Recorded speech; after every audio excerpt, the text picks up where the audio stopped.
In our study in chapters 20 and 21, we saw that God revealed through what he told Ezekiel the inevitable destruction of the kingdom of Judah due to the amassing of sin. Chapter 22 continues with that same theme of the necessity of the destruction of the southern kingdom. Verse 1 of chapter 22, the New International translates, "The word of the Lord came to me, Son of man, will you judge her? Will you judge this city of bloodshed? Then confront her with all her detestable practices."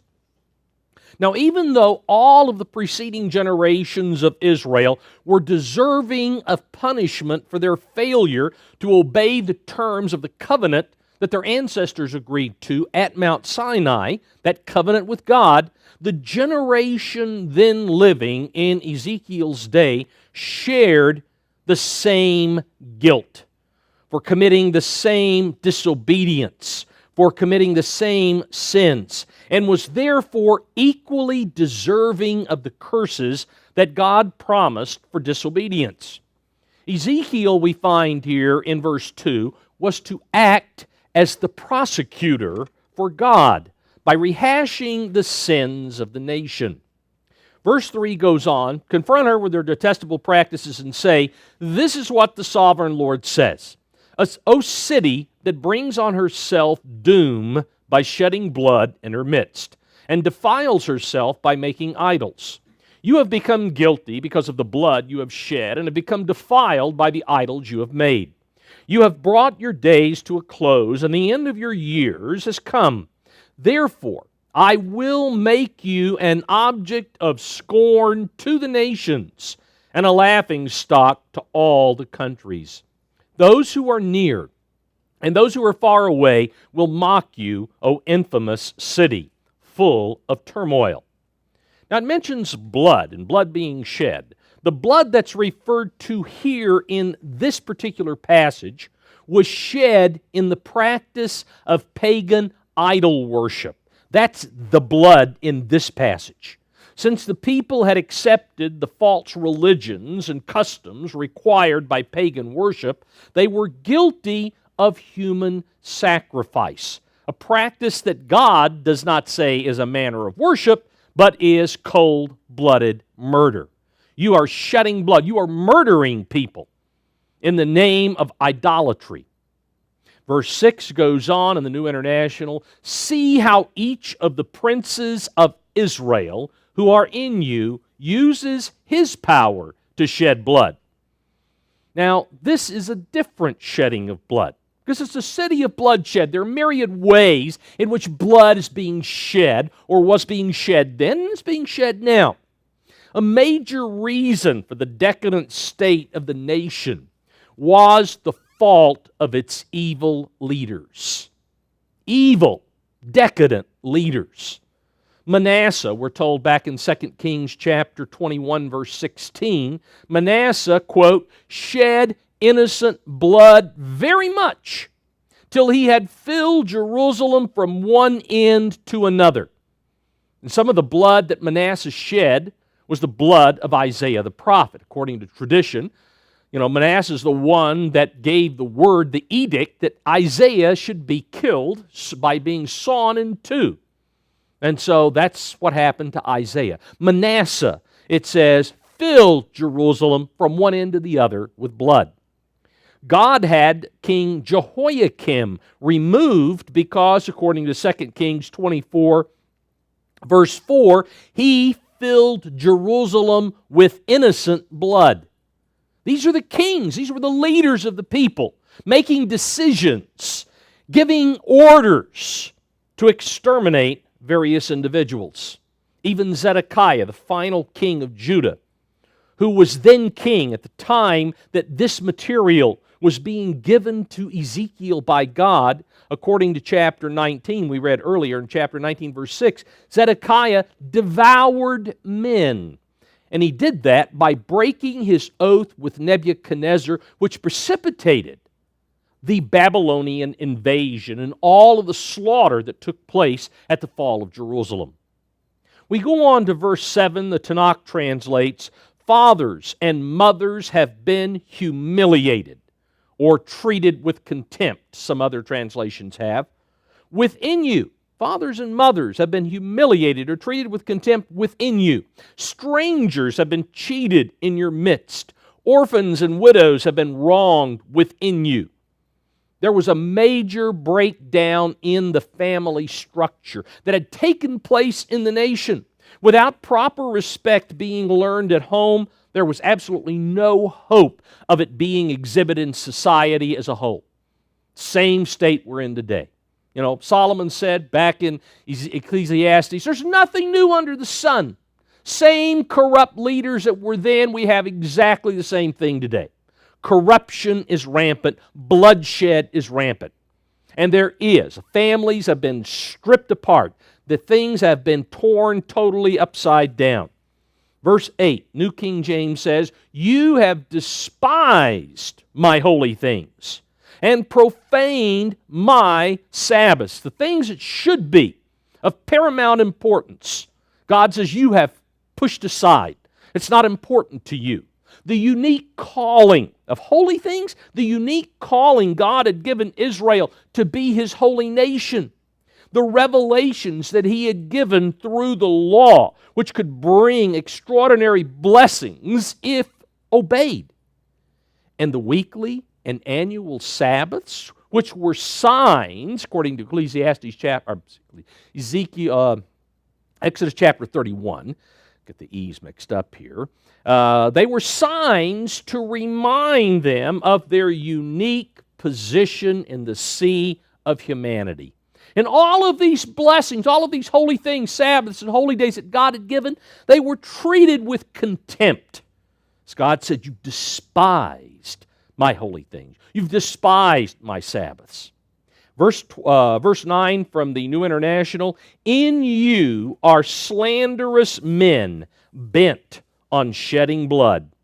In you are those who eat at the mountain shrines and commit lewd acts," or depravity, the Tanakh translates. Now, since slanderous men here are sandwiched between the holy things in this previous verse in verse 8 and the gross idolatry that is in the latter part here of verse 9, these slanderers, these slanderous men, refer to those who are speaking against the correct worship of God, of those who support the adoption of the false religious practice of the idolaters. That's who these slanderous men are. They're slandering God. They're slandering God's way so that they can have their own way. Just like today. Oh, it's okay for people to practice homosexuality. We've got to admit that this is okay. That is an abomination. It's blasphemy against God. That is doing exactly the same. That's slandering God because God says it's wrong. It's a sin. It's a problem. But no, it's okay. No, it's not okay. You know, call a spade, a heart a heart. That's the way it is. God says it. You say anything against it, it's slandering God. So it was just as bad then as it is today. Nothing new under the sun. Verse 10, New International, "In you are those who dishonor their father's bed." Now this refers to a man cohabiting with a woman other than his own mother who has been a wife of his father. That was the very sin that disqualified Reuben, the firstborn of Jacob, from receiving the birthright from Jacob. You know, you read back in Genesis 35 about the sin, and then later on, Jacob brings it up when he talks about the prophecies regarding his sons in the future, in the countries that would spring from them in chapter 49 of Genesis. God included this prohibition in the Sinaitic covenant. You find that back in Leviticus chapter 18. Chapter 18 goes through a lot of the various things, everything from adultery to incest to you name it. And he talks about it there, and he makes it very specific, don't have sexual relations with your father's wife, because that's dishonorable. Again, verse 10, "And you are those who dishonor their father's bed, and you are those who violate women during their period when they are ceremonially unclean." So God's laws of uncleanness and consideration for others were ignored by those who were concerned only for themselves and what they could get for themselves. And so God condemned it all across the board. And we have that today. People are out for what they can get. Verse 11, in you, one man commits a detestable offense or abhorrent acts, Tanakh has, with his neighbor's wife.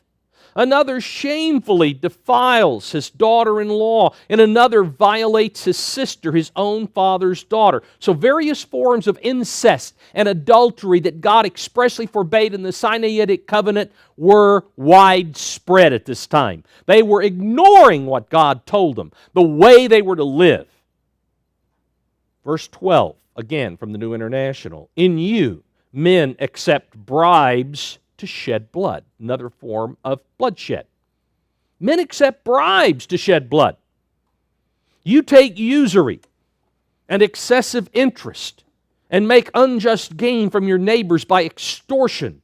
And you have forgotten me, declares the sovereign Lord. So at the very core of all of the wickedness done by the nation was the fact that they had forgotten God.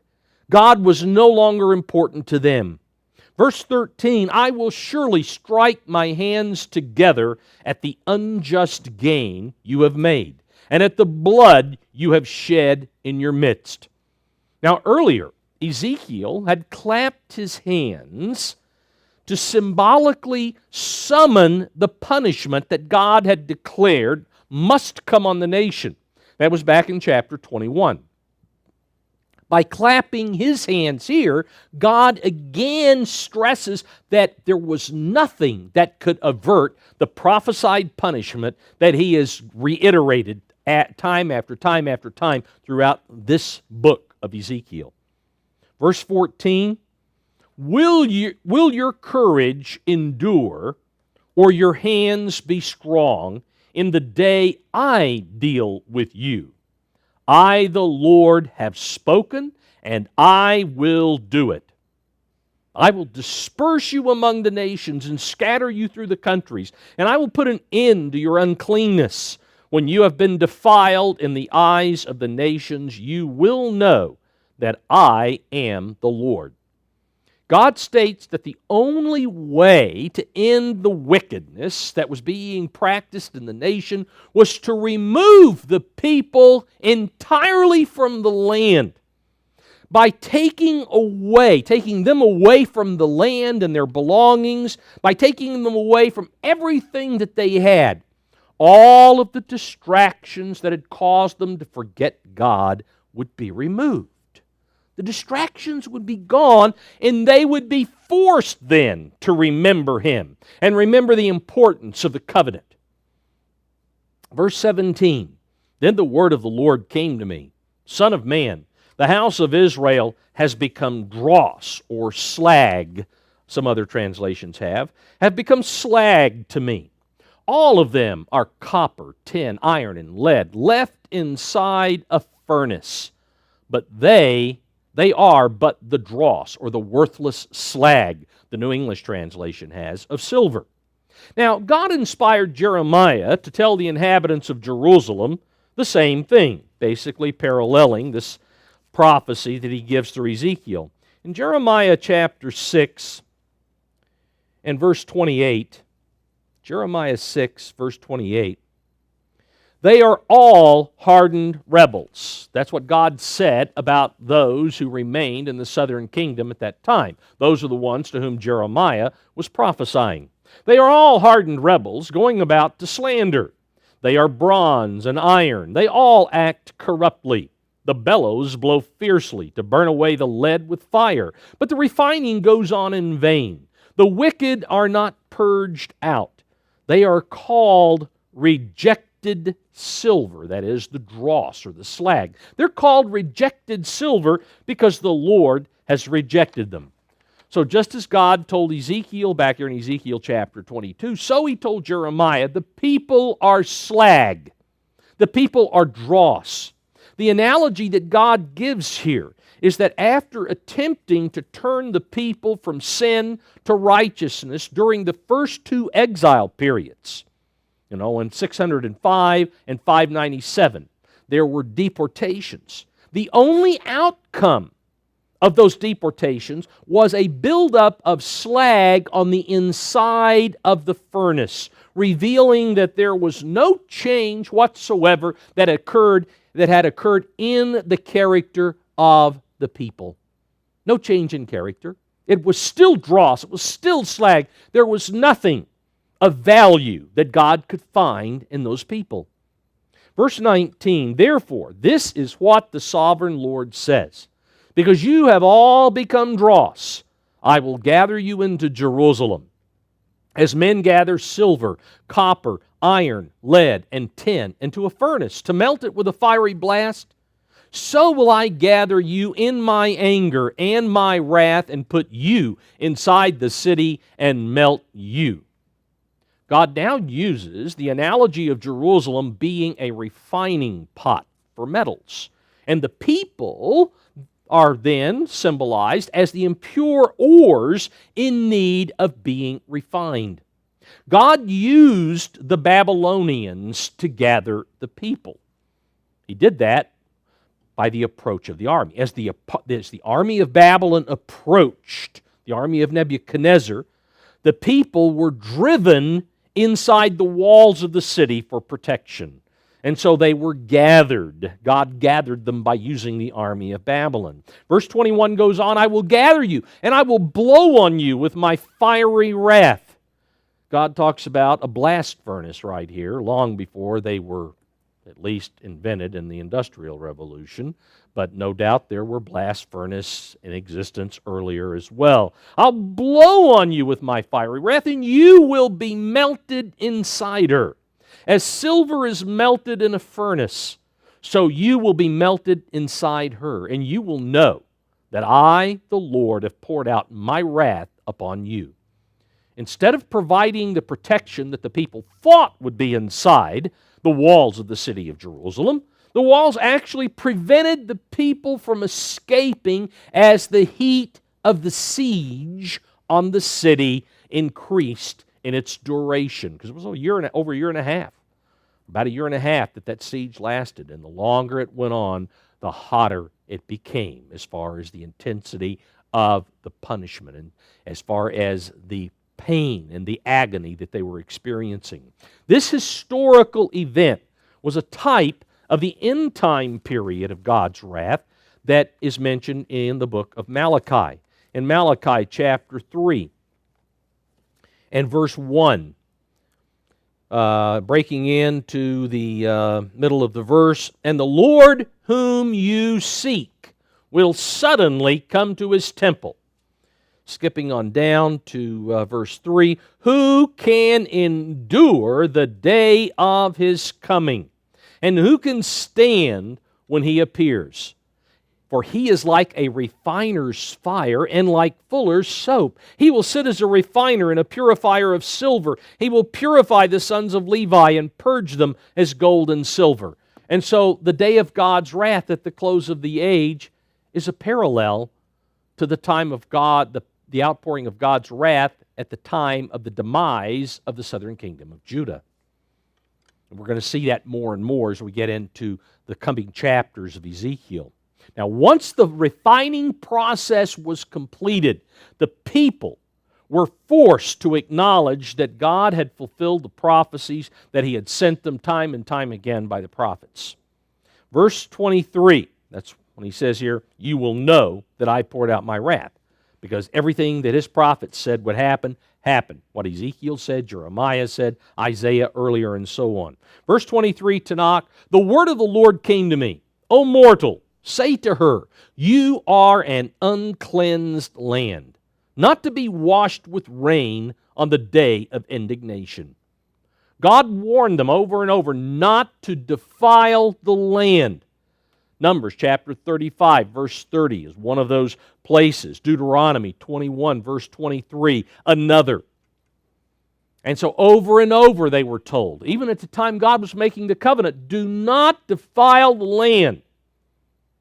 once they had defiled it, and the punishment, that is the indignation that God refers, the day of indignation he refers to here, once it had begun, it would be then too late for them to make any changes. There was no way they could be cleansed at the last moment.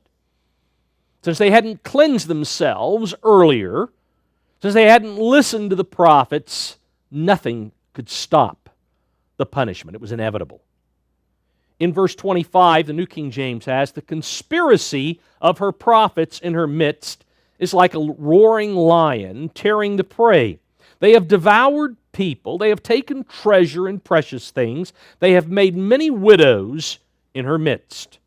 Those who claimed to represent God, talks here about the conspiracy of her prophets, not the conspiracy of my prophets, God says, but her prophets.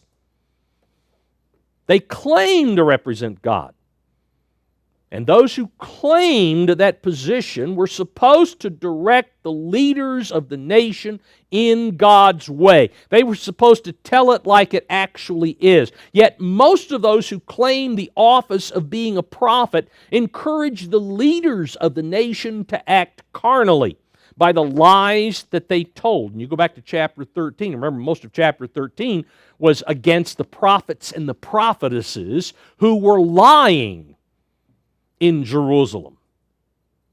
Jeremiah was the only prophet who spoke the truth in Jerusalem, warning Zedekiah not to follow through with the plot to break his allegiance with Nebuchadnezzar. All of the others were false prophets, and they encouraged Zedekiah. Do it, Zedekiah. Make the alliance with Egypt. You know, that way we can break the yoke of Babylon. This conspiracy and others prior to this had led to the slaughter of many men, because it says, they have made many widows in her midst. People listened to the false prophets. They acted on what the false prophets said. And again, you have the many men that had wives and children who were killed in the first two deportations. Just as Hananiah, back in Jeremiah chapter 28, had claimed to represent God and refuted Jeremiah, so had other false prophets. There were many false prophets. And God says, they are guilty. The prophets are guilty for shedding blood. Because remember, he started this chapter about city of bloodshed. And so there were many, many people responsible for that shedding of blood. Verse 26, New King James has, her priests have violated my law and profaned my holy things. They have not distinguished between the holy and unholy, nor have they made known the difference between the unclean and the clean. And they have hidden their eyes from my Sabbaths, or the New International has. They have shut their eyes to the keeping of my Sabbaths, so that I am profaned among them. God's holy things, as he says here, were profaned through the adoption of pagan ritual practices involving idolatry and child sacrifice. The reason the priests violated God's way was due to their selfishness. Micah tells us in Micah chapter 3, verse 11, that the priests teach for pay. The priests teach for pay. That is, they're hirelings. They're hirelings. That's what they were. They taught for what they could get for themselves. The specific duty of the priesthood, even as it's alluded to here in verse 26, the specific duty was to teach that there is a difference between that which is unclean and that which is clean, that which is holy and that which is unholy. That's what they're supposed to teach. Not whatever comes to mind. They're supposed to teach that and reiterate it over and over and over so that it's not forgotten. Verse 27, her princes or officials or leaders, depending on what translation you have, her rulers, leaders, whatever, in her midst, are like wolves tearing the prey. to shed blood, to destroy people, and to get dishonest gain, or in order to benefit unjustly, the complete Jewish Bible has. Those in leadership positions other than the prophets and the priests that he mentions here in these previous verses were also totally self-centered, and they used their positions to take advantage of others. Fortunately, in our day and time, we know that our leaders care only for us. They care only about our welfare and our good. No, they don't give a roaring flip about us, as the news every day tells us they don't. Oh, I can't get by on $175,000 a year. I need more money in order to be able to live. This is what one representative or whatever said just a few weeks ago. And of course, it's just one thing after another. Let's not do anything for the people. Let's get what we can from them. Let's rape them, take all of that they have. That's exactly the way, nothing new under the sun. Her princes are like wolves tearing the prey. That can be the headlines today because this is the truth. They're out to shed blood, to destroy people, and get dishonest gain. That's what it says here. Now, verse 28. Her prophets plastered them with untempered mortar. Or as the New International says, whitewash these deeds for them by seeing false visions. Or the New Living Translation has, cover up for them by seeing false visions and divining lies for them, saying, thus says the Lord God, when the Lord had not spoken. Now, today we could put media in there for prophets because they whitewash them too. Many of them do. It's the same thing. And they're all going to pay a price. Day of the Lord's coming. Everybody guilty is going to pay a price for this. I don't care whether they're here, the Ukraine, whether they're China. I don't care where. Everybody's going to pay a price for what they've done, for what they've given into. The leaders, remember, were responsible for building the nation, but instead they were spreading decay in the nation. Just like the immoral conduct of people who've been presidents of this country. What kind of example do we have? We have decadence and decay. Rather than confronting the religious and the civil leaders, those who falsely claimed to be God's prophets justified the others' injustices and avarice because they were recipients of the same. They're all in the same bed together. Again, Micah chapter 3, verse 11. In fact, let me look here. Micah 3:11. Breaking in here, it says, her prophets divine for money. Okay, what are they after? They're after gain for themselves, unjust gain. Her prophets divine for money, yet they lean on the Lord and say, is not the Lord among us? No harm can come upon us. Once again, trying to say, we're righteous. We do it the right way. We got media today that does the same thing. Oh, we're only interested in what's good for the people. No, you're not. You're interested in ratings and money and what the bottom line is. Follow the money. Follow the money. So one of the truest sayings, and one of the more 20 years, when did that movie come out? Follow the money. Because that's the way it always, it's one reason that Paul wrote the fact that money is a root of evil, and one of the primary roots. Verse 29, New International has, the people of the land practice extortion and commit robbery. They oppress the poor and needy and mistreat the alien, denying them justice. We find here that even the people who were being taken advantage of by the civil and religious leaders were themselves taking advantage of and mistreating individuals who were in worse straits than they were. Because it filters down. The conduct of the leaders filters down. And that's exactly what happened then. It's exactly what's happened today.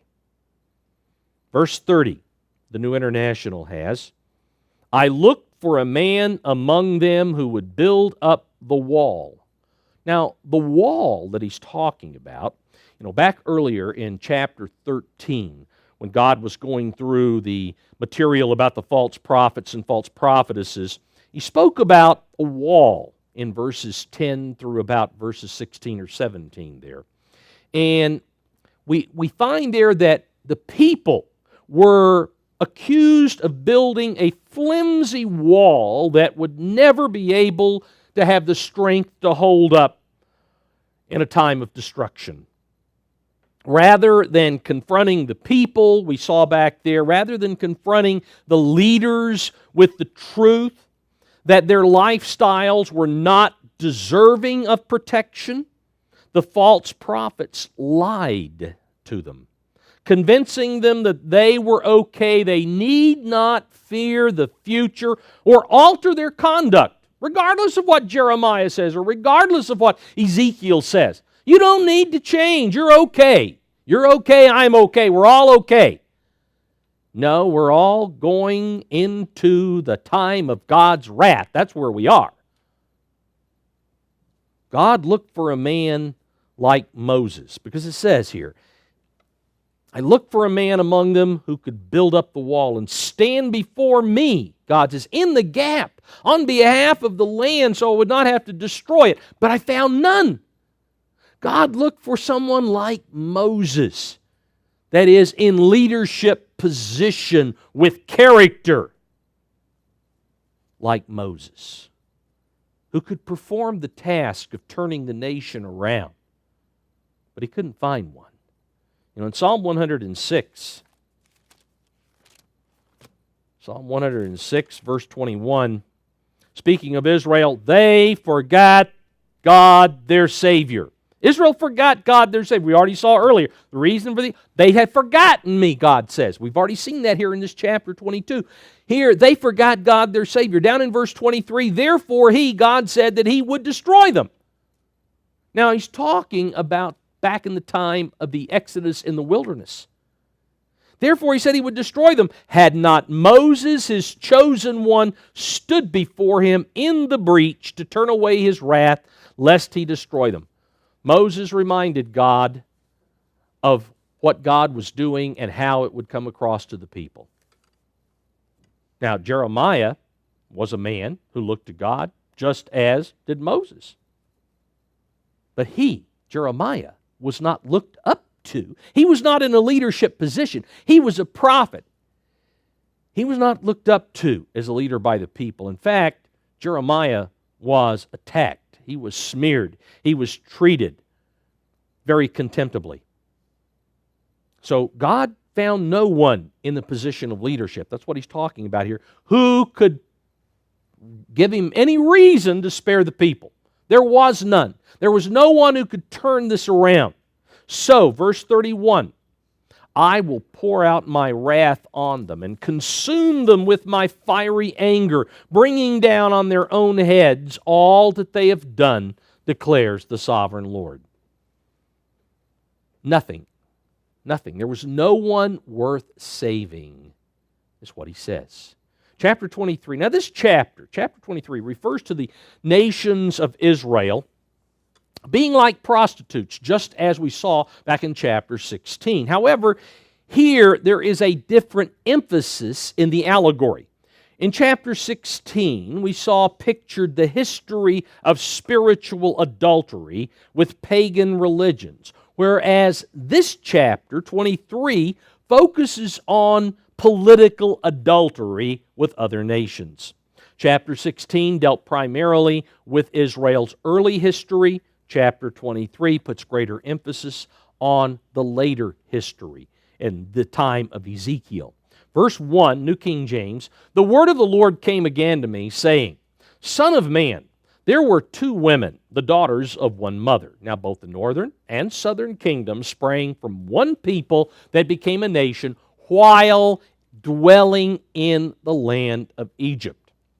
Verse 3, New International, they became prostitutes, or Tanakh, they played the whore in Egypt, engaging in prostitution from their youth.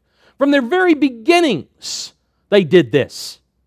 In that land their breasts were fondled and their virgin bosoms caressed.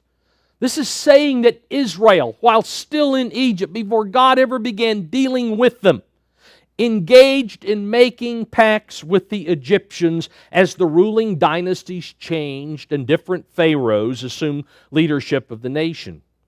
The Egyptians gradually over time gained the trust of the Israelite tribes, so that the Israelites yielded to the influence of Egypt and turned away from the godly example set by Joseph. Because Joseph gave them a godly example. He was a savior to them. He remained true to the faith, but he died. He died.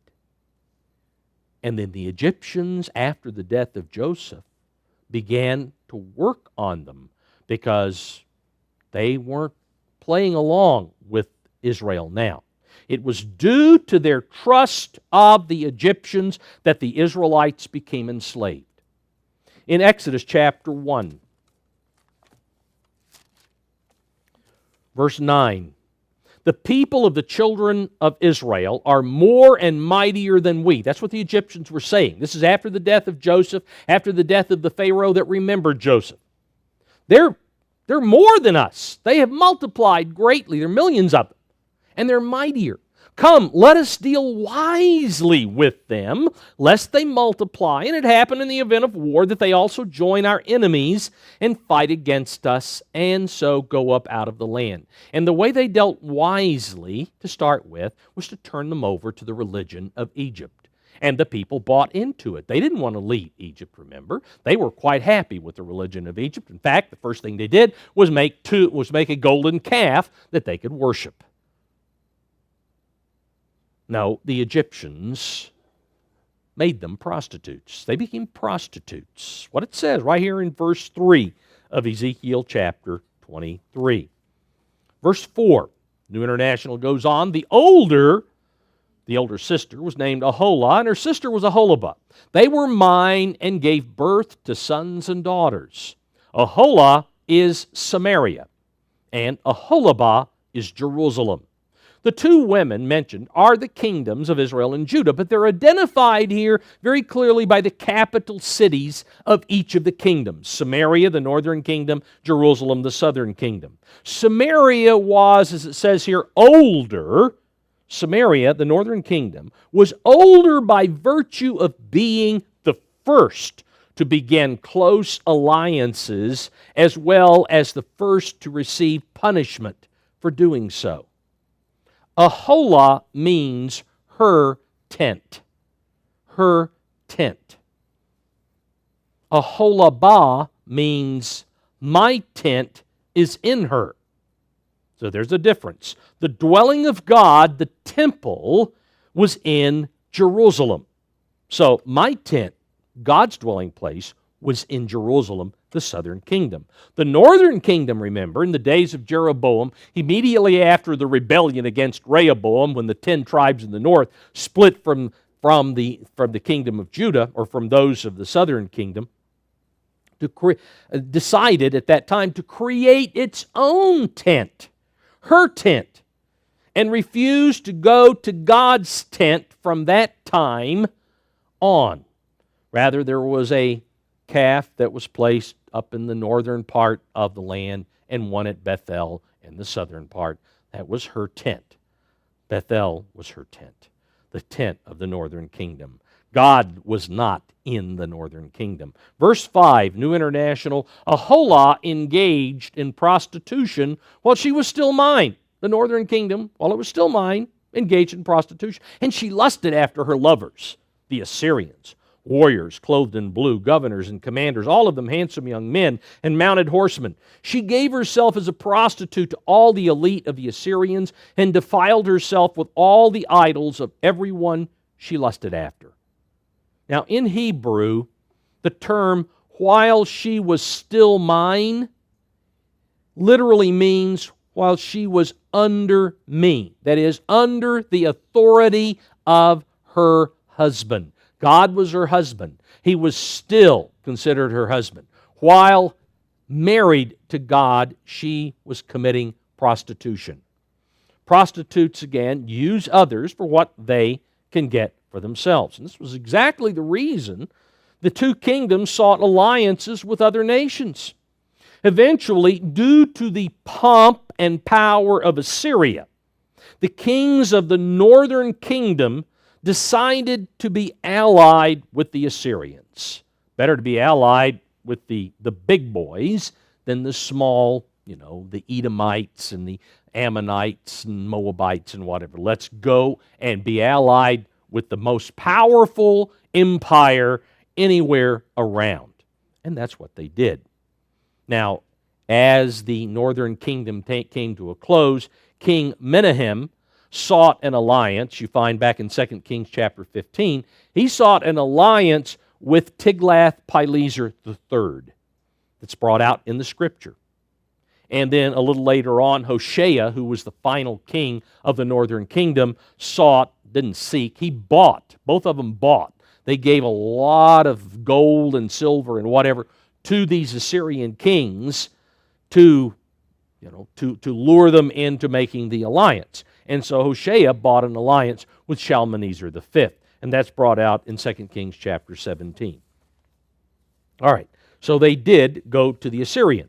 Verse 8, New International goes on, she did not give up the prostitution she began in Egypt. When during her youth men slept with her, caressed her virgin bosom, poured out their lust upon her. Therefore I handed her over to her lovers, the Assyrians, for whom she lusted. I just gave her to them. They stripped her naked, took away her sons and daughters, killed her with the sword. She became a byword among women, and punishment was inflicted on her. From its earliest days, the northern kingdom of Israel made alliances with other nations and other kings.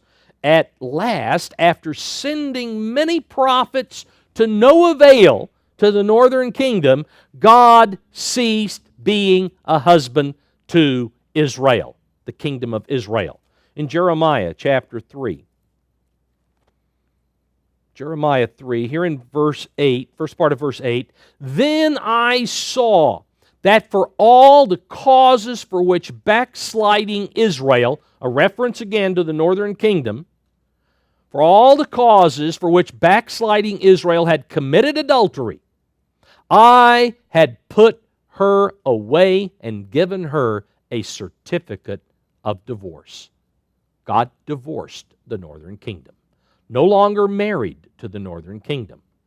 Samaria became a byword, as it says here in verse 10, became a byword for an immoral woman, much like Jezebel is today. Or, we could throw out a half a dozen or maybe a couple of dozen movie star actresses. We could even use them today.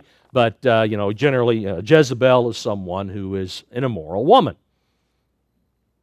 Verse 11, New International. Her sister Oholibah saw this. Yet in her lust and prostitution, she was more depraved than her sister. Now, despite the example of the consequences experienced by the northern kingdom of Israel, the southern kingdom of Judah refused to be faithful to its marriage contract with God. They saw what happened to the northern kingdom, as it says up here. The Assyrians came in and stripped her naked. That is, took everything she had, took away her sons and daughters. They all went into exile and killed her. That is, the northern kingdom ceased to exist where it was. And it never has come back. Hosea chapter 1 says that doesn't happen until the very end, after Christ returns. And so they saw all of that. And again, from Jeremiah chapter 3, you continue on here in verse 8, yet, after God gave the bill of divorcement, yet her treacherous sister Judah did not fear, but went and played the harlot also. Did the same thing. According to verse 11 here, her prostitution, she was more depraved than her sister. Verse 12, she too lusted after the Assyrians, governors and commanders, warriors in full dress, mounted horsemen, all handsome young men. I saw that she too defiled herself. Both of them went the same way. Just like the kingdom of Israel, the first major alliance made by the kingdom of Judah was with Assyria. That is the first major alliance. And that was done during the days of King Ahaz, when he sent treasure to Tiglath-Pileser, and you find that mentioned in 2 Kings chapter 16. Okay, he sent to Tiglath-Pileser all of this treasure to buy an alliance. Verse 14 goes on, but she carried her prostitution still further. She saw men portrayed on a wall, figures of Chaldeans portrayed in red. Well, the Assyrians were portrayed in blue. Now the Chaldeans are portrayed in red and crimson, with belts around their waists and flowing turbans on their heads. All of them looked like Babylonian chariot officers, natives of Chaldea. As soon as she saw them, she lusted after them and sent messengers to them in Chaldea. Now, this isn't brought out specifically in the Kings or Chronicles that we have in the Bible, but this was apparently during the time of the reigns of Jehoahaz and Jehoiakim. It's the only time that it really fits. Had to be after Hezekiah, after Manasseh, after Josiah.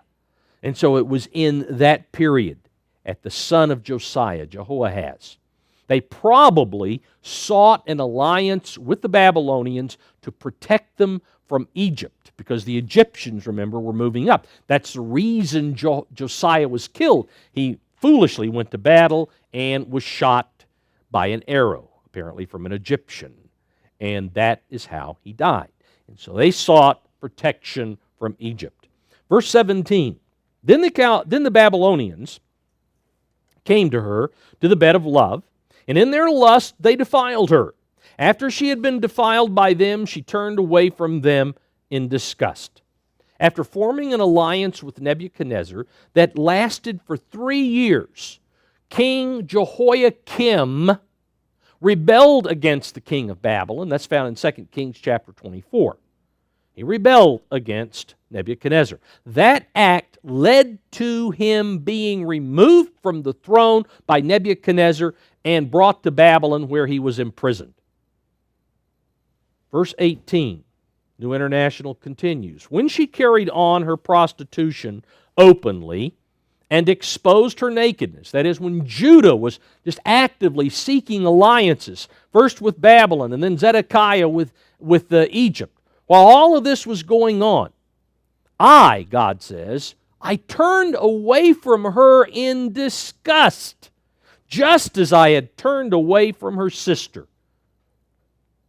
God summarizes his relationship with the kings of Judah during this historical period.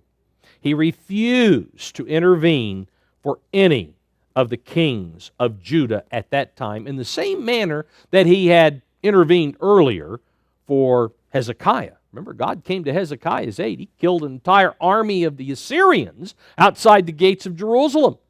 But God did none of that for the kings of Judah later on because of what they had done. They weren't seeking him. Hezekiah sought God. Remember his long prayer, he prayed to God. These kings didn't do that. They went to Babylon. Zedekiah went to Egypt. Verse 19, New International, Yet she became more and more promiscuous as she recalled the days of her youth, when she was a prostitute in Egypt. There she lusted after her lovers, whose genitals were like those of donkeys, whose emission like that of horses. So you long for the lewdness of your youth, when in Egypt your bosom was caressed and your young breasts fondled. Egypt was her first lover. And due to Egypt's desire to push the Babylonians back across the Euphrates, Egypt was anxious to resume its previous relationship when Zedekiah sought help from Pharaoh Necho to throw back the Babylonians.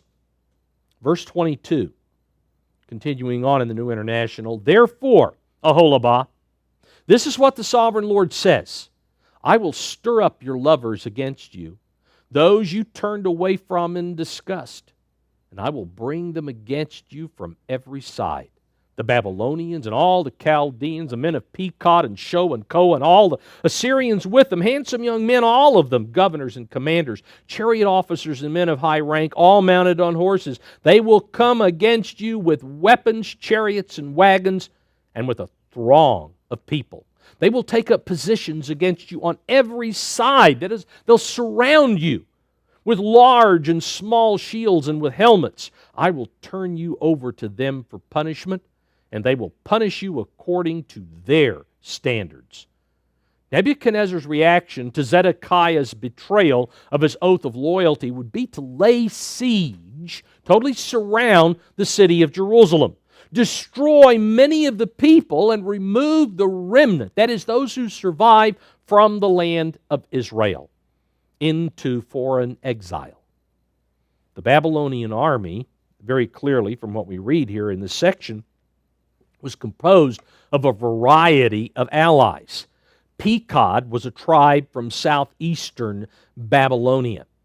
Shoa was a term used of a nomadic people that lived east of the Tigris River, and Koa referred to a people that lived east of the Tigris over on the border of Elam and Media. So people from way to the east were even involved in this. Verse 25, the New Revised Standard has, I will direct my indignation against you, in order that they may deal with you in fury. They shall cut off your nose and your ears, and your survivors shall fall by the sword. They shall seize your sons and your daughters, and your survivors shall be devoured by fire. They shall also strip you of your clothes and take away your fine jewels. So I will put an end to your lewdness and your whoring brought from the land of Egypt. You shall not long for them or remember Egypt anymore. Now, it talks here about a custom, cutting off the nose and ears. That was the punishment that was decreed on an adulteress under Egyptian law. So that wasn't something that was just, metaphoric here. That was a literal law in Egypt. Once the Babylonians deported the remnant of the southern kingdom, Judah, we are told here, would never, verse 27, would never ever again seek help or an alliance from Egypt. And they never did. Verse 28, New International, for this is what the sovereign Lord says. I'm about to hand you over to those you hate, to those you turned away from in disgust. They will deal with you in hatred and take away everything you've worked for.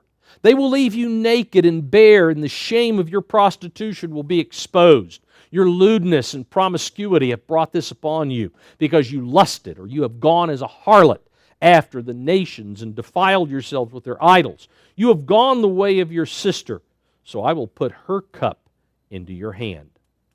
Now, the term cup refers to the fury or the wrath of God. It's brought out back in Jeremiah 25:15 about what God would do. Jeremiah prophesied that on Jerusalem.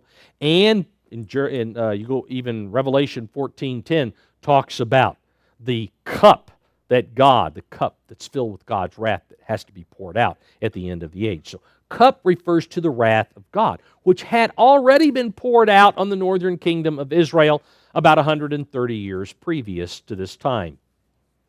Verse 32, New International continues, this is what the sovereign Lord says.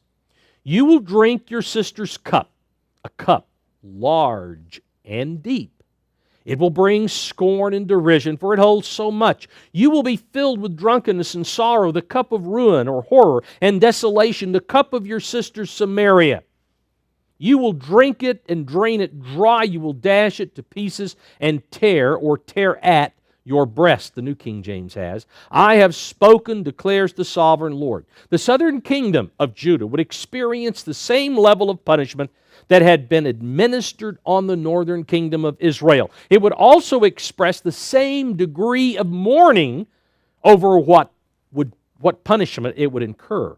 Verse 35, therefore, this is what the sovereign Lord says. Since you have forgotten me and thrust me behind your back, you must bear the consequences of your lewdness and prostitution.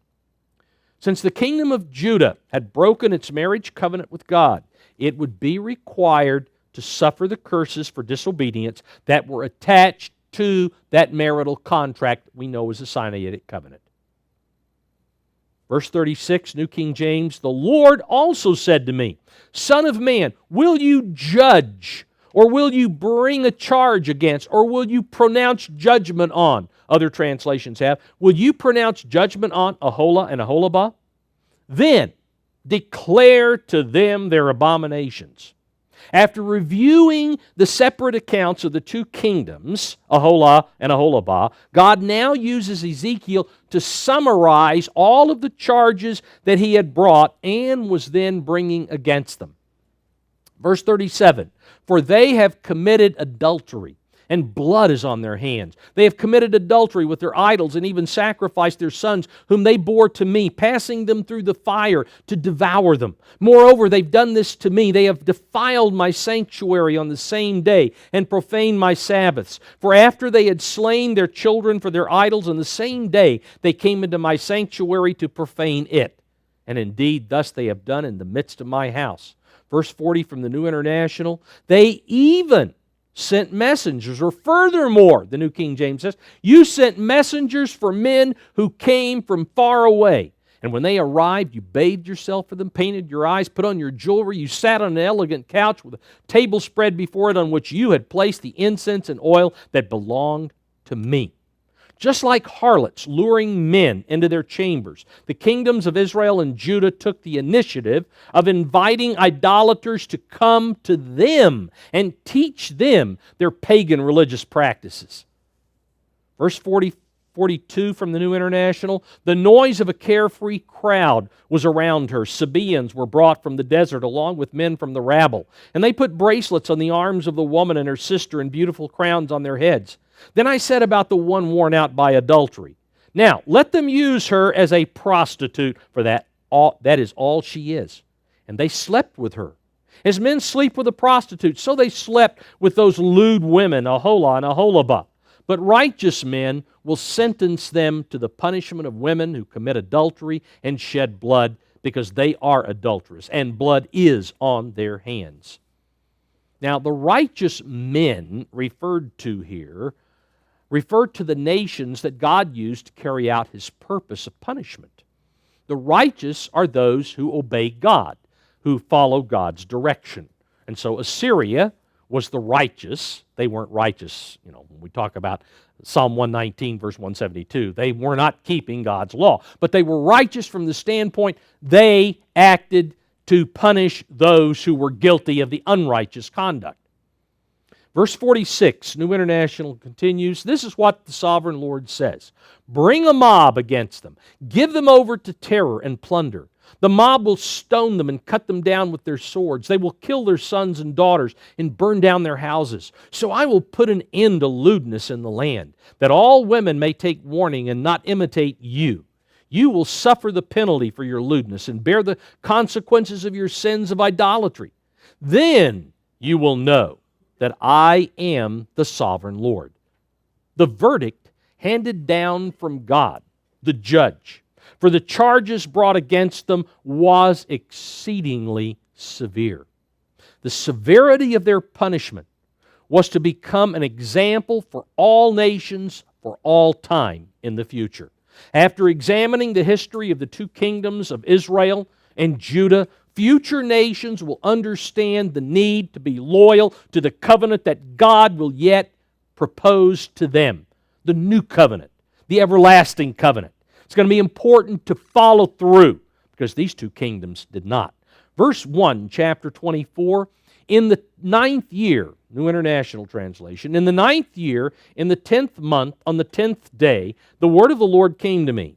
Son of man, record this date, this very date, because the king of Babylon has laid siege to Jerusalem this very day." This prophecy came 2 years and 5 months after the messages recorded in chapters 20, 21, 22, and 23. This was the day that Nebuchadnezzar's army laid siege to the city of Jerusalem. It began in January 587 BC. This day became a memorial commemorated by an annual fast according to Zechariah chapter 8. Verse 3, tell this rebellious house a parable, and say to them, this is what the sovereign Lord says. Put on the cooking pot, put it on and pour water into it. Put into it the pieces of meat, all the choice pieces, the leg and the shoulder. Fill it with the best of these bones, or these cuts of meat the Tanakh has. Take the pick of the flock, pile wood high, or pile wood beneath it for the bones. Bring it to a boil and cook the bones in it. Now the cooking pot is used to represent Jerusalem, and the pieces of meat symbolize the inhabitants of the city. Now, possibly the reason God gave this is because early on, back in chapter 11, the people, the inhabitants, had considered this particular scenario several years earlier. That they were saying, well, we're the meat and the city is the cooking pot. That's, again, back in chapter 11. And God just brought it to pass that way, maybe. To bring to a boil, as it says here, emphasized the severity of the siege. It was going to be boiling. It was going to be very hot. For this is what the sovereign Lord says. Woe to the city of bloodshed, to the pot now encrusted, whose deposit will not go away. Now, the deposit, or the crust, represented the blood stains of the innocent who had been murdered in the city. Empty it piece by piece, without casting lots for them. This reveals that the deportation to Babylon would be indiscriminate. No favoritism, regardless of status, regardless of wealth. They would all be stripped, their jewelry, everything taken, and they would just be herded all together out of the city. Verse 7, going on in the New International, for the blood she shed is in her midst. She poured it on the bare rock. She did not pour it on the ground where the dust would cover it. This tells us that the people treated the blood of human beings with less respect than they did with animal blood, because animal blood was to be covered with dust after the animal was slain. But the human blood, they made no effort to cover it over. Verse 8 goes on in the New International, to stir up wrath and take revenge. I put her blood on the bare rock, so that it would not be covered. God says that He would treat them as they treated others, with no respect. Therefore, verse 9, this is what the sovereign Lord says. Woe to the city of bloodshed. I too will pile the wood high. So heap on the wood and kindle the fire. Cook the meat well, mixing in the spices, and let the bones be charred. Or the New King James has, let the bones be burned up. The only way Jerusalem could be purified was through God's judgment brought by Nebuchadnezzar. The size and strength of the army of Babylon was symbolized by God piling the wood high here. That's what that's referring to. It's a huge army that's coming. The fire of the siege was of such intensity that all of the water boiled away from the heat, left only the strongest pieces, which were then removed and taken to Babylon. Then, verse 11, New King James has, then set the pot empty on the coals. Once everybody's been either killed or removed from the city, now direct your attention to the city itself. Set the pot, the city, empty on the coals, that it may become hot, and its bronze may burn, that its filthiness may be melted in it, that its scum may be consumed.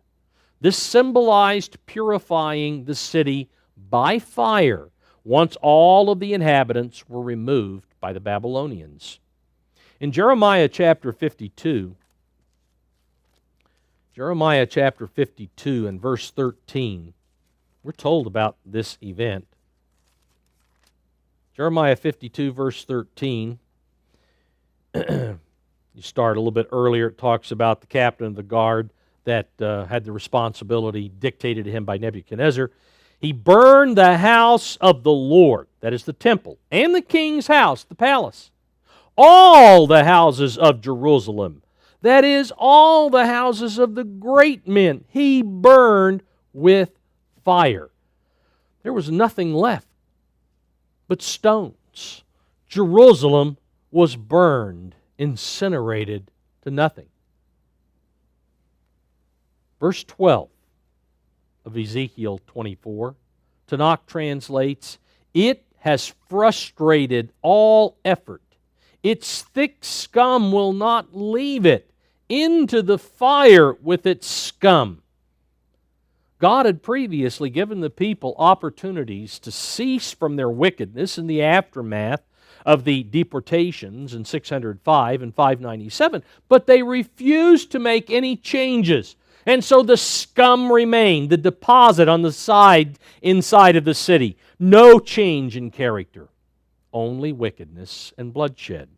Verse 13, New International, "Now your impurity is lewdness. Because I tried to cleanse you, but you would not be cleansed from your impurity. You will not be clean again until my wrath against you has subsided. I, the Lord, have spoken. The time has come for me to act. I will not hold back. I will not have pity, nor will I relent. You will be judged according to your conduct and your actions, declares the sovereign Lord." God emphasizes that He had given them every opportunity to change through the prophetic admonitions of His prophets, the warning nudges of 2 previous deportations. He had given this generation ample time and ample reasons to change. But they refused.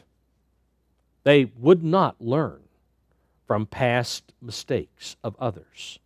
Therefore, He had to act and fulfill His righteous judgment that He had stipulated in the covenant at Sinai. He said there that He would pour out curses if they chose to disobey. And so He did. Verse 15, New International, "The word of the Lord came to me. Son of man, with one blow I am about to take away from you the delight," or New King James, "the desire," Moffat, "the treasure of your eyes," or the Revised English Bible has, "I'm about to take away the dearest thing you have. Yet do not lament or weep or shed any tears. Groan quietly," or the Revised English Bible says, "suppress your grief. Do not mourn for the dead. Keep your turban fastened and your sandals on your feet. Do not cover the lower part of your face or eat the customary food of mourners." Ezekiel's wife, who we've not even heard about up to this point in time, but Ezekiel's wife would die suddenly, without any previous sickness, possibly by a heart attack or a stroke, we're not told. The reason for the suddenness of her death was to emphasize the sudden fall of Jerusalem and the destruction of the temple. God told him not to use any of the normal procedures for mourning the loss of his wife, to act basically as though nothing had happened. Verse 18, New King James, "So I spoke to the people in the morning, and at evening my wife died. And the next morning I did as I was commanded. And the people said to me, 'Will you not tell us what these things signify to us, that you behave so?'" Ezekiel's entire life in exile was a testimony to those around him about God's purpose, what God was doing and what God was about to do. When the people noticed his incredible behavior in not mourning for his wife, they correctly suspected that his actions had to do with them. Verse 20, New International, "So I said to them, the word of the Lord came to me. Say to the house of Israel, this is what the sovereign Lord says. I am about to desecrate my sanctuary, the stronghold in which you take pride, the delight of your eyes, the object of your affection. The sons and daughters you left behind will fall by the sword, and you will do as I have done. You will not cover the lower part of your face or eat the customary food of mourners. You will keep your turbans on your heads and your sandals on your feet. Now the pride, delight, and affection that he mentions here of the people was focused on the temple in Jerusalem. They would respond to its destruction and the deaths of their children that they had left behind. We're talking about children that were left in the city, left in the southern kingdom, when they were brought out of Jerusalem in 597, when they accompanied Jehoiachin into Babylonian exile. So they still had children and grandchildren, in many cases, back there in Jerusalem. And they were supposed to respond to those deaths in the same way that Ezekiel had done at the death of his wife. They were to be numb. Because note, verse 23 goes on, you will not mourn or weep, Ezekiel tells them, but will waste away. Tanakh has, you will be heartsick because of your sins and groan among yourselves. At this point, the analogy between Ezekiel's grief and the coming reaction of the Jews who were already in exile, that analogy, it ceases at this point. The people who were there in exile with Ezekiel would be confronted with the realization that what happened to Jerusalem and the temple and their family members that still remained in the southern kingdom and Jerusalem was due to their national sins. They were complicit in this. Had they changed, had they done what they should have done after the first deportation in 605, the one in 597 wouldn't have happened. But there was no change in character. And so they were responsible. They had to take the blame. Verse 24, Ezekiel will be assigned to you. You will do just as he has done. When this happens, you will know that I am the sovereign Lord.